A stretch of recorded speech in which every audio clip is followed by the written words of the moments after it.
మధ్యాహ్నం బాగా నిద్రపోయావా? పోయానండి. ఇప్పుడప్పుడే నిద్ర పట్టదు. సరే నువ్వు పడుకో, నీ కితకితలు రాకుండా నేను రొమాన్స్ చేస్తా. సరేనండి. లాలీపాప్.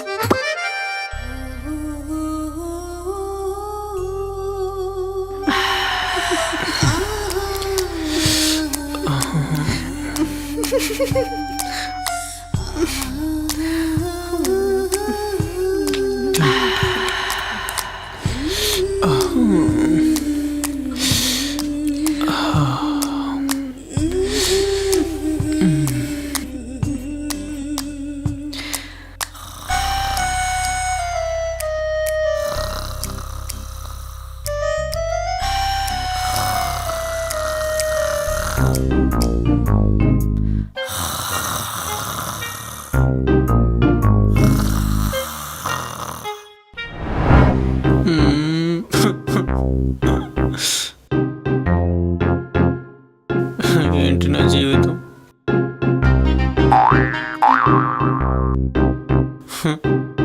బావా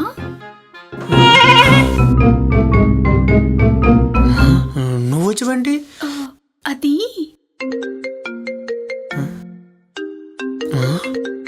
ఏంటి ఇప్పుడు చేస్తున్నాడు? అల్లుడు గారు, మా ఇంటికి మీ ఆఫీస్కి చాలా దూరం ఉంది కదా. మీ ఇల్లు అయితే దగ్గర కదా. కదా మీ దగ్గర ఉంటే రోజు మీతో పాటు ఆఫీస్కి వెళ్తుంది. అందుకే అమ్మాయిని మీ ఇంటికి పంపించాను. వచ్చిందా? వచ్చింది. మంచిది మంచిది. జాగ్రత్త బాబు, ఉంటా మరి. అది కాదు మాయ గారు, సుజీకి ఇక్కడ కొత్త కదా, ఇబ్బంది పడుతుందేమో అని. అబ్బే, దానికి అలాంటివి ఏం ఉండవు అల్లుడు గారు. ఎక్కడైనా వెంటనే అలవాటు పడుతుంది. నా పెద్ద కూతురికి కూడా తోడుగా ఉంటుంది కదా. ఏమంటారు అల్లుడు గారు? నేనేమంటానండి, అన్నీ మీకు అనుగుణంగా మీరే అనేస్తున్నారు కదా. మనం అంతే, అన్నీ సెట్ చేసేస్తాం. ఉంటాను అల్లుడు గారు. ఈ ముసలిన కొడుకు ఏం తెలిసిన బాధ.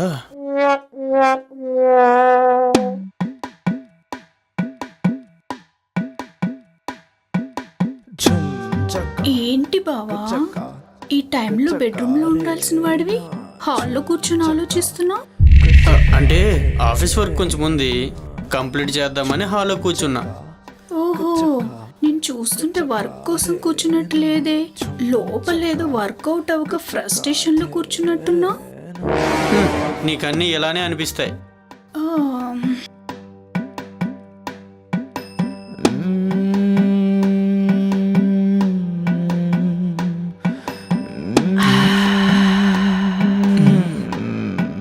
నీకు నాకు ఏదో కనెక్షన్ ఉన్నట్టుంది బావా.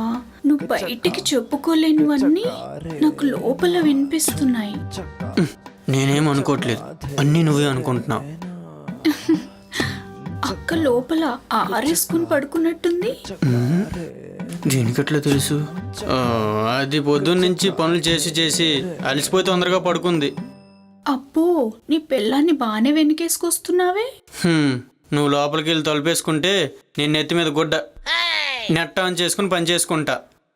ఇక నుంచి ఇక్కడే ఉంటాను కదా. ఉంటే వస్తావు, ఆటోమేటిక్ గా వస్తావు. ఎక్కడికి వచ్చేది? ఎక్కడైతే నువ్వు 100% సుఖపడతావో అక్కడికి.